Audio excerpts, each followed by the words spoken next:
कासगंज पहुंचे उत्तर प्रदेश के सीएम योगी आदित्यनाथ ने ऑपरेशन सिंदूर को लेकर के प्रधानमंत्री मोदी और भारतीय सेना की जमकर तारीफ की। उन्होंने कहा, प्रधानमंत्री मोदी के मार्गदर्शन में भारत के बहादुर जवानों ने पाकिस्तान को चारों खाने चित कर दिया। अगर हमारे पास मजबूत सेना नहीं होती तो पाकिस्तान जैसे दुश्मनों के रहते हुए देश की जनता कैसे सुरक्षित रहती। अब तो भारत ने बता दिया है कि अगर हमारे एक भी नागरिक को छेड़ोगे तो अपने अस्तित्व के लिए हम जूझेंगे और आप भी जूझेंगे।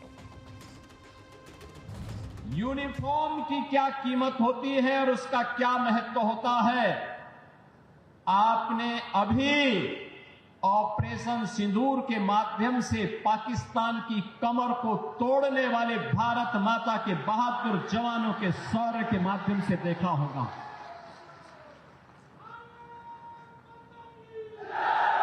आपने देखा होगा कैसे प्रधानमंत्री मोदी जी के मार्गदर्शन में भारत के बहादुर जवानों ने पाकिस्तान को चारों खाने चित करते हुए उसको उसकी ही औकात में लाने का काम किया है।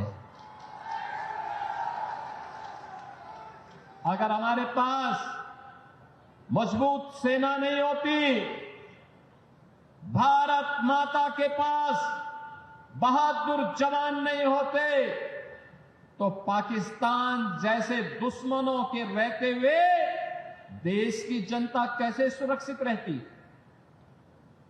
कैसे सुरक्षित रहती। अब तो भारत ने बता दिया है कि अगर हमारे एक नागरिक को भी छेड़ोगे तो अपने अस्तित्व के लिए जूझोगे, अपने अस्तित्व के लिए जूझोगे।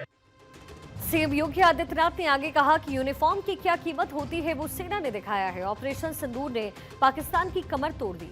सेना ने पाकिस्तान को उसकी औकात दिखाई है और अब पाकिस्तान गुहार लगा रहा है दुनिया में कि हमारी जान बख्श दो। ऐसा इसलिए है क्योंकि पिछले 10 सालों में प्रधानमंत्री मोदी के नेतृत्व में सेना के आधुनिकीकरण और सुदृढ़ीकरण को लेकर के लगातार काम हुआ। सुरक्षा के लिए घर में घुस करके मार कर काम तमाम करने की क्षमता हमारी सेना में है। पाकिस्तान दुनिया के अंदर गुहार लगा रहा है कि जान बख्श दो एक बार। बहनों और भाइयों, ये इसलिए क्योंकि पिछले 10 वर्ष में प्रधानमंत्री मोदी जी के नेतृत्व में सेना के आधुनिकीकरण को लेकर के, सेना के सुदृढ़ीकरण को लेकर के लगातार कार्य हुए हैं और इसीलिए भारत की सेना दुश्मन के किसी भी प्रकार का मुकाबला करने के लिए सदैव तत्पर रहती है।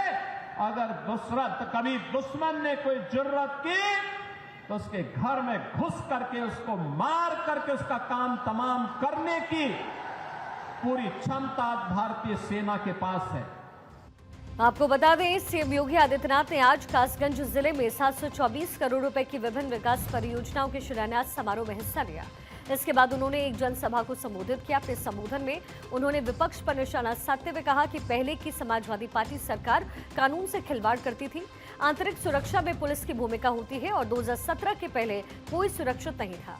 शाम से ही उपद्रवी तांडव करते थे, बेटियां सुरक्षित नहीं थी, लेकिन अब हालात बदल गए। अब पुलिस माफिया का काल बन गई है। याद करिए, कासगंज जनपद का निर्माण 2008 में हुआ था। 2008 में बहुजन समाज पार्टी की सरकार थी। उसके बाद 5 वर्ष समाजवादी पार्टी की सरकार रही। बहनों और भाइयों, पुलिस लाइन जो पुलिस की व्यवस्था की बुनियादी आवश्यकता होती है, इसके लिए न जमीन दी गई न पैसा दिया गया।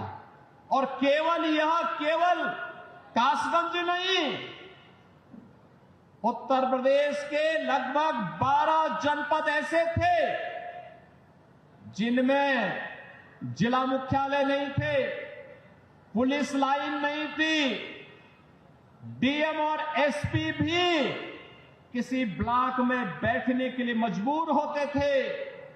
बुनियादी सुविधाओं के अभाव में कैसे 25 करोड़ जनता की कोई सुरक्षा करता। लेकिन आज उत्तर प्रदेश पुलिस देश के अंदर एक मॉडल के रूप में देखी जा रही है, एक मॉडल के रूप में आधुनिक सुविधाओं से युक्त, हर प्रकार के संसाधनों से युक्त।